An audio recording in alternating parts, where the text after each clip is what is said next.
About 2 weeks prior to going away, I didn't know I was going away either because it's my birthday on the 22nd of May. Normally for my birthday each year, I have a full blood test and normally have the flu vaccination because I'm a plumber by trade as well as I teach at TAFE, so I'm obviously exposed to lots of kids. So, yeah, did the normal thing, went to the doctor, had the blood test and the flu vac. No real issues. I think that was about a week and a half out.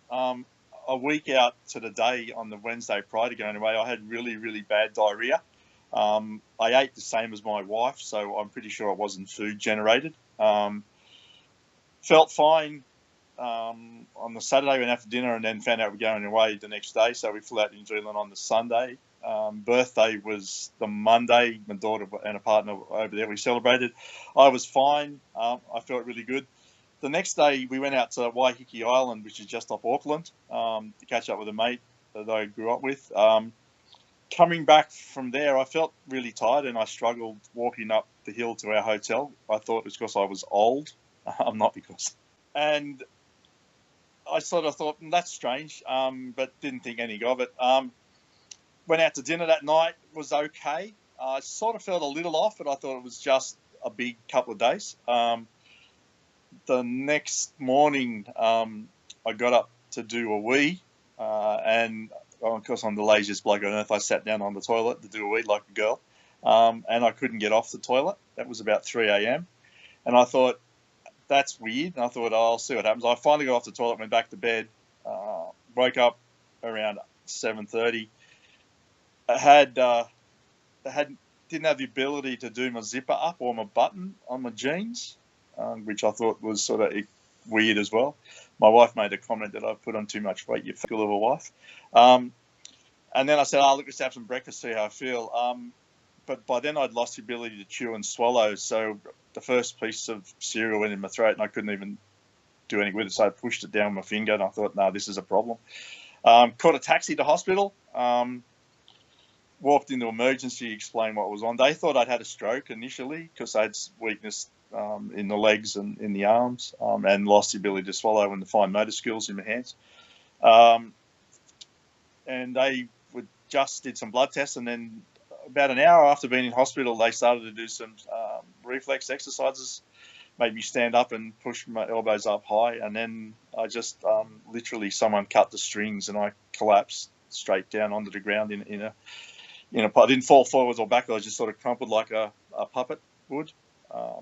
And that was the start of the nightmare. A big guy picked me up and said, look, you got to keep breathing.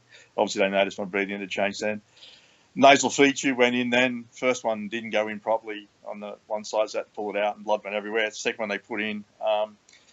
Then I did a CAT scan, couldn't find a bleed or a blockage anywhere up around the brain or the neck. And then they did a cranial MRI, again looking for possible tumour at the base of the spine, because by then I'd lost everything from the neck down, couldn't even control the head. I'd lost the head muscles as well. No tumour, no blockage, no anything. And then they did a spinal tap without anaesthetic, and the fluid came out clear, which was a good indication of that there was no infection, obviously, whether it be meningitis or encephalitis. So we're sort of happy about that, but I was still paralysed, obviously. Then they did some nerve conduction, and they found that, I had issues with nerve loss in the legs, as well as the myelin issue. And then they came to the conclusion, Guillain-Barre, lost all reflexes, elbows, knees, ankles, lost all bodily functions, lost tears, saliva, ability to swallow, couldn't move my head. The only thing I could do is I knew when I wanted to do a wee, but I couldn't do anything about it, so I wasn't catheterised. The nurse would just get a bottle and I'd wee into the bottle.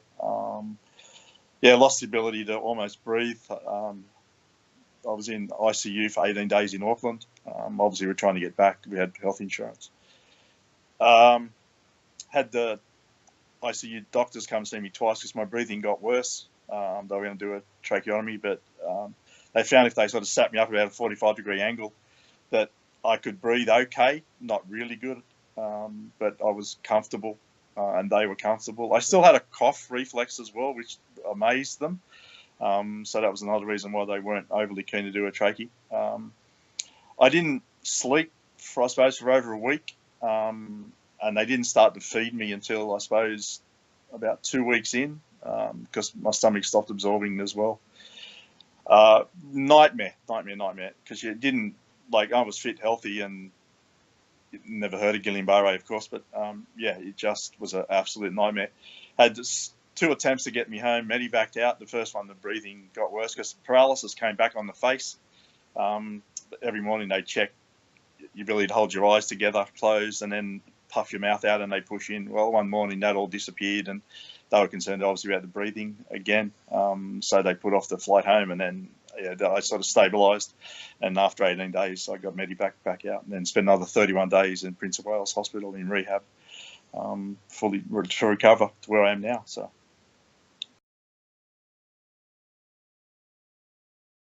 I actually do some mentoring now of rehab at the hospital because I've always had a positive, like, I've been self-employed for a long time and always had a positive outlook. So I understood that when, like, even the little things we did in rehab to get with the OTs to get my fine motor skills back in the hand, I understood that was a building block for the bigger things. So yeah, everything they asked for I did, and I did extra stuff on a Saturday. So, and I'm still back there Monday and Friday doing rehab. I've still got issues, left side, left leg, left calf, left side of the face, the left eye still leaks fluid for no reason. Everything. Look, if you met me, you would, without knowing that I had Guillain-Barre, you'd go, oh, you're okay. You're not too bad. I'm very good, and I'm very lucky to get where I am. But there is hope. There always is hope.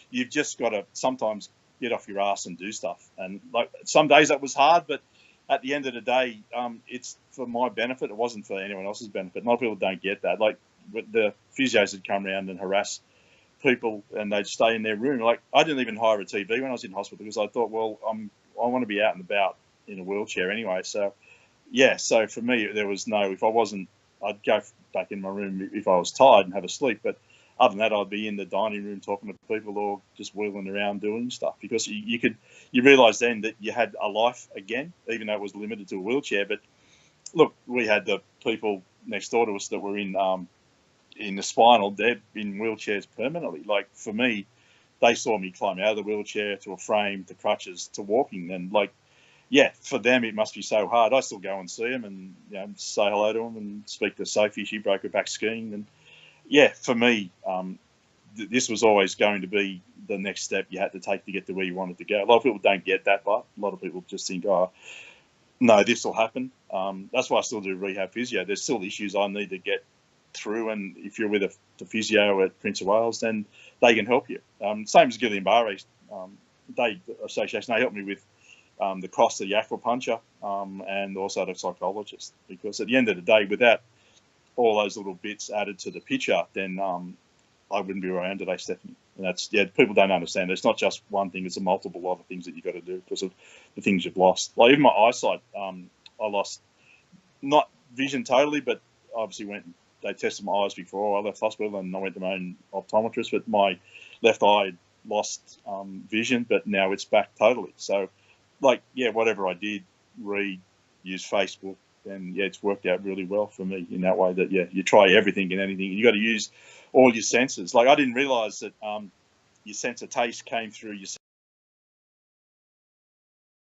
sense of smell initially. So even though I craved certain foods and it was like nothing extreme like Wheat Bix I craved, when you tasted it, it wasn't Wheat Bix, which was hard for people to understand. But like the dietitian said, until you get your sense of smell back, then the food's not going to taste the way you think it is. So yeah, it was a hard thing to understand. But at the end of the day, I was eating food, even though it didn't taste like what I thought it would. But it was still better than having a bag of food going in your nose every 24 hours, which is revolting when you think about it. But at the end of the day, it kept me alive, and I didn't lose too much muscle mass. But yeah, I'm very, very fortunate, and that there is hope. There's got to be hope, and people, I don't understand how people sort of look. It is debilitating, and it's given me a new outlook on life with dealing with people with disabilities, and also you now take time to. This sounds really, I know, I don't even know how to phrase it, but you take time to smell the flowers and look at the sunset. You just really, things you took for granted, and time. Like we were all time poor, but you understand that you have no control over anything. Like one morning I woke up in New Zealand, and within an hour I was a total quadriplegic. Like, how do you adjust to the mentality of losing? I was about to order a new motorbike and a new car for the wife. Well, obviously that all got swept under the floor. The bike's still coming, and the car came 2 months ago. But yeah, we have no control. You just are happy. You got to be happy with the little things. Like the first time I tasted water, everyone takes it for granted. You might drink 10 times a day water, but when you can't drink it and you can't have it, it's just the little things. Like, every time I have a drink of water now, you go, how good is this? Because there was a point where you didn't taste water for 5 weeks, which is, everything went through the nasal feature, medicine, food, water, everything. You weren't going to die, but it was just, it was a weird sensation. But yeah, there always hope.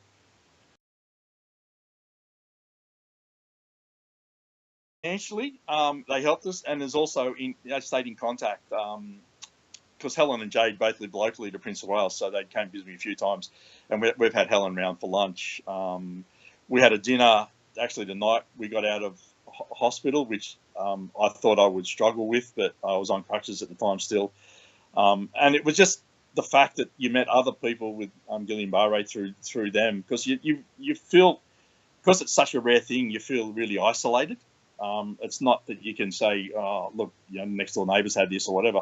You sort of don't really know. Like, there's a girl at rehab physio, she got Guillain-Barre, and there's also a guy around the corner that got it as well. But yeah, they put you in contact with people, and it just gave you not so much, I suppose, I was there and always available to talk, and that was the thing. I think, and look, I can't speak, but I'm pretty sure they spoke to Melanie a few times, because I think Helen understood, obviously with Jade and her mother and how long it took and the death of her mother, but I think Helen understood more that the partner suffered. So I think that's why they stayed in contact. In saying that, as much as I'm extroverted, Melanie, my wife, is introverted, so she would not be, she kept it in. She should have seen someone, but she didn't. She still has issues. But look, at the end of the day, we're there for each other, and that's all you can do. But yeah, look, they've been outstanding in their support through even like Facebook stuff. I'll comment and add to it. And I said, look, anytime you need to talk to me or someone wants to talk to us, that's how they put me in contact with the little boy in Prince of Wales Children's Hospital. They said he was in there. So I got Melanie, once I was in a wheelchair, to wheel me over to see him, and her parents, Rita, were really sort of happy to see me, but unfortunately they saw me improve dramatically where he didn't.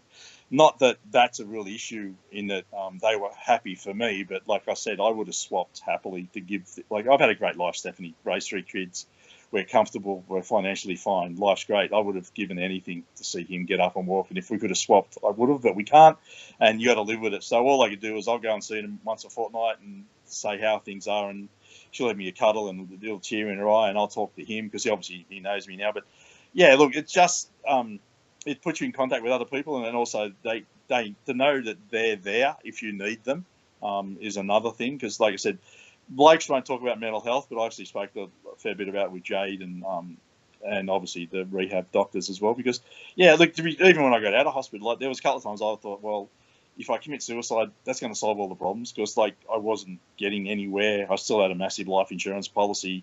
You know what I mean? So you looked at all these things and you think, well, if this doesn't improve, then if I do A, B, and C, then Melanie's going to be really good financially, and I'm going to be out of pain. Because it was a long process that, you didn't see quantum leaps in what you did, but yeah, like I said, they were there if you needed them, and they always, just out of the blue, you'd get a message from Jade or Helen, how you going, what you up to. When I was in New Zealand, we had travel insurance, but when she obviously heard it was Guillain-Barre and how long the recovery was, they actually said in New Zealand that I more likely will be in hospital for 3 to 6 months, which understand it I didn't comprehend, because you had too many things trying to comprehend anyway. Just the flu vaccination things on at the moment about, there's no side effects. And I said, well, hang on a minute. New South Wales Health puts out a pamphlet. I got a copy of the pamphlet, which lists off all the side effects, from mild to severe to acute to death. And yeah, so it's all more of an education thing, and trying to explain to people that this is purely autoimmune, has nothing to do with health, has nothing to do with age. Like Chalub, the little boy, he'd be nearly 3 at the moment, and yet he's worse than me. He had a cold. He didn't even have the flu back. He's got a cold, and within 3 days was paralysed. So yeah, it's just a frightening thing for a lot of people. If I can help, and I've said this to Jade and Helen and the rehab doctors, that they put me in contact with people, even in hospital, I'll go and talk to them. Because of privacy stuff, they can't give you too much information, but I'm feeling pretty good with trying to extract what I need to know about people and talk to them about they say, what are you doing here? I said, well, I spent 7 weeks here. I said, I just come back to have coffee with the speech pathology Peter. He does a coffee thing Monday and Friday, so I'll sit down with the guys and girls that are still in rehab and chat, and they go, oh, you got out of here? I said, yep.